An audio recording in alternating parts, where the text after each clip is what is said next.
se o incrédulo pode fazer o bem e se as suas boas obras têm algum valor para Deus. Bem, depende da perspectiva.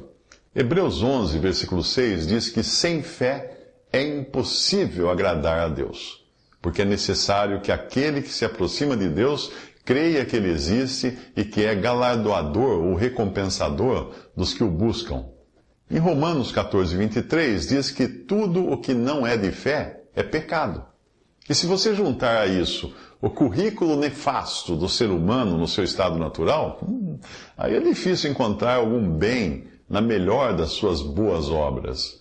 Veja a passagem, como está escrito: não há um justo, nenhum sequer. Não há ninguém que entenda, não há ninguém que busque a Deus. Todos se extraviaram, juntamente se fizeram inúteis. Não há quem faça o bem, não há nenhum só.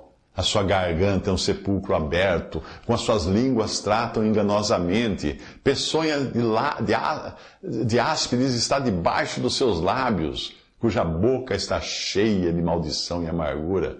Os seus pés são ligeiros para derramar sangue. Nos seus caminhos há destruição e miséria, e não conheceram o caminho da paz. Não há temor de Deus diante dos seus olhos. Romanos 3, de 10 a 18, e para mim está muito claro que nada do que vem do homem na sua incredulidade pode satisfazer a Deus. Pense numa locomotiva desgovernada sem maquinista.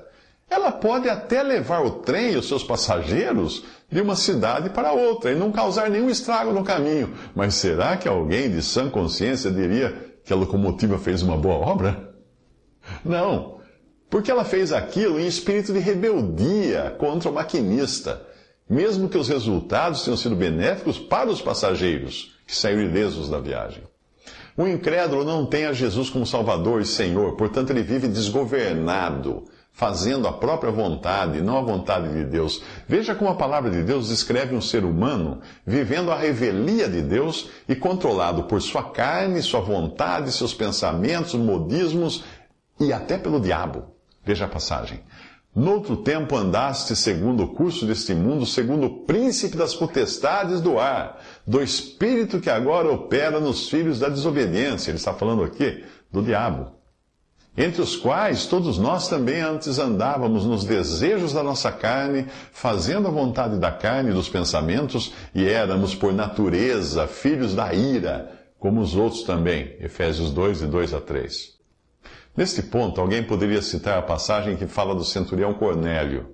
E havia em Cesareia um homem por nome Cornélio, centurião da coorte chamada italiana, piedoso e temente a Deus com toda a sua casa, o qual fazia muitas esmolas ao povo e de contínuo orava a Deus. Este, quase à hora nona do dia, viu claramente uma visão de um anjo de Deus que se dirigia para ele e dizia: Cornélio, o qual, fixando os olhos nele, muito atemorizado, disse: Que é, Senhor? E disse-lhe: As tuas orações e as tuas esmolas têm subido para a memória diante de Deus. Agora, pois, envia homens a Jope e manda chamar Simão, que tem por sobrenome Pedro. Este está com um certo Simão curtidor, que tem sua casa junto do mar. Ele te dirá o que deves fazer. Atos 10, de 1 a 6. Como poderiam, então, depois de tudo que eu falei, como poderiam as orações e esmolas feitas por Cornélio subirem para a memória diante de Deus, sendo ele um homem ainda não convertido a Cristo, naquele momento, pelo menos?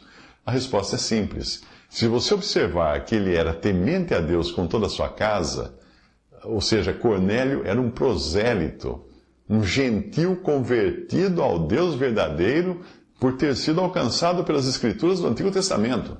Considerando que em Romanos, na carta aos Romanos, nos é dito que não há um justo, não há quem tema a Deus, se Cornélio era temente a Deus, a única explicação para isso é que ele possuía vida vinda de Deus, o que nós chamamos de novo nascimento. Quando Deus injeta vida numa alma, pela aplicação da palavra de Deus por meio do Espírito Santo, essa pessoa que estava morta aos olhos de Deus e insensível aos seus clamores, agora vive. Agora ela tem consciência do pecado e do juízo. Ela passa a temer a Deus. O pecado passa a doer nela. A sua consciência a deixa aflita, com medo da morte, sofrimento. Cornélio ainda precisaria escutar o evangelho claro da graça de Deus e se converter, mas muito tempo antes Deus já tinha começado uma obra nele. E é por isso que as suas orações e esmolas encontravam guarida na memória de Deus.